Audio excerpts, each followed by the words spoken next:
আমি চিংড়ি মাছটা একটু লবণ আর হলুদ মাখিয়ে হালকা করে ভেজে নেব।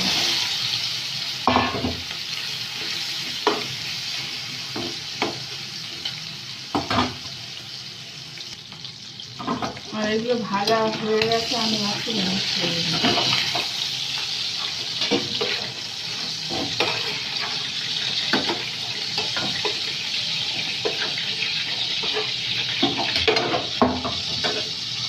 আমি এই তেলের মধ্যে এই যে একটু জিরে, গোটা জিরে, একটা শুকনো লঙ্কা, একটা তেজপাতা দিয়ে দিই।